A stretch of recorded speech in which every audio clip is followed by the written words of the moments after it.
నమస్తే. ప్రస్తుతం మనం గాంధీ భవన్ దగ్గర అయితే ఉన్నాము. బీసీ రిజర్వేషన్ 42% నిన్న కేంద్రం ఏదైతే కేబినెట్ మీటింగ్ లో చర్చ జరిగింది, ఆమోదం కూడా పలకడం అయితే జరిగింది. తర్వాత నిన్న టిపిసిసి అధ్యక్షులు మహేష్ కుమార్ గౌడ్ గారు అయితే చెప్పడం అయితే జరిగింది.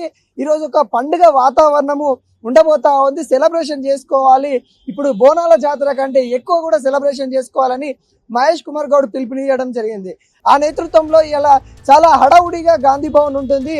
చాలా పెద్ద ఎత్తున నేతలు వస్తారు. ఇంకా ముఖ్యంగా బీసీ ఎమ్మెల్యేలు కానీ, బీసీ నేతలు కానీ, బీసీ ప్రజా ప్రతినిధులు వస్తారని కూడా ఇక్కడ ఆశించిన నేపథ్యం అయితే కనబడుతుంది. కానీ ఇక్కడ ఎవరు కూడా బీసీ నేతలు రాని పరిస్థితి కనబడతా ఉంది. మహేష్ కుమార్ గౌడ్ అలా వచ్చి వెళ్ళిపోయిన పరిస్థితి కనబడతా ఉంది. ఇక్కడ భారీ ఎత్తున సెలబ్రేషన్ జరుపుకుంటారు.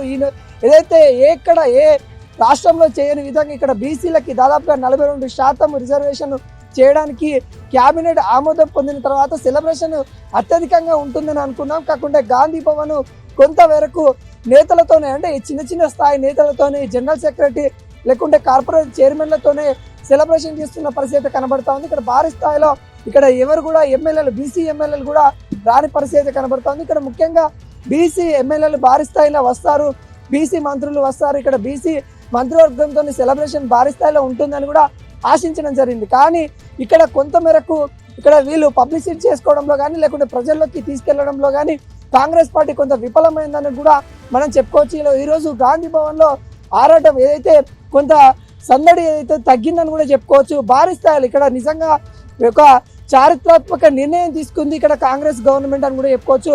42%తో పాటు 2 ప్రైవేట్ యూనివర్సిటీలు కూడా తీసుకొని వస్తా ఉంది. దాంట్లో 50% కూడా విద్యార్థులకి, తెలంగాణకు సంబంధించిన విద్యార్థులకి సీట్లు కేటాయించాలనే నేపథ్యం కూడా కనబడతా ఉంది. అదేవిధంగా గోశాలకు సంబంధించిన వాటిని కూడా తీసుకొని వస్తా ఉంది. అనేక అంశాలను ఇక్కడ క్యాబినెట్ ఆమోదం పొందిన తర్వాత కూడా ఈరోజు గాంధీ భవన్ లో చాలా సెలబ్రేషన్స్ ఉంటాయని అనుకున్నాం. కాకుండా ఇక్కడ సెలబ్రేషన్ అనేది తగ్గినట్టు కూడా కనబడతా ఉన్నాయి. ఇక్కడ ఎవరు కూడా బీసీ నాయకులు కొంత మేరకు భారీ స్థాయిలో ఉన్న వాళ్ళు, అంటే ఎమ్మెల్యేలు, ఎంపీ స్థాయిలో ఉన్న వాళ్ళు కూడా ఇక్కడ ఎవరు కనబడని పరిస్థితి అది కనబడతా ఉంది. మరి ఎందుకు దూరంగా ఉన్నారు సెలబ్రేషన్ కన్నది కూడా మనకైతే తెలియాలి. కాంగ్రెస్ పార్టీ అన్ని చేస్తూ ఉన్నా కానీ ప్రజల్లోకి తీసుకోవడంలో కొంత విఫలమవుతున్న తీరైతే కనబడతా ఉంది. అనేక సంక్షేమ కార్యక్రమాలు ముందుకు సాగుతూ ఉన్నా కానీ ప్రజల్లోకి కొంత పబ్లిసిటీ చేసుకోవడంలో కాంగ్రెస్ పార్టీ అయితే విఫలమవుతా ఉంది. బీఆర్ఎస్ ఎప్పటికప్పటికి అంటుగడుతూ ఉంది. అంటే ఏ పని చేసినా కానీ దానిలో కొంత మైనస్ వెతికి ఈరోజు బీసీ రిజర్వేషన్లో కూడా కొంత మైనస్ వెతికి కూడా ఈరోజు ప్రశ్నిస్తున్న పరిస్థితి కనబడతా ఉంది.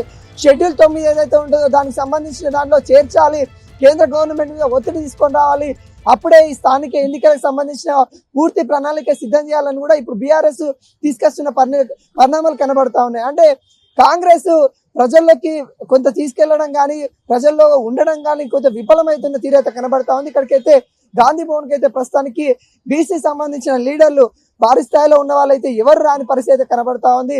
మరి దీనిపైన కాంగ్రెస్ అధిష్టానం ఎటువంటి చర్యలు తీసుకుంటుందో మనమైతే చూడబోవాలి.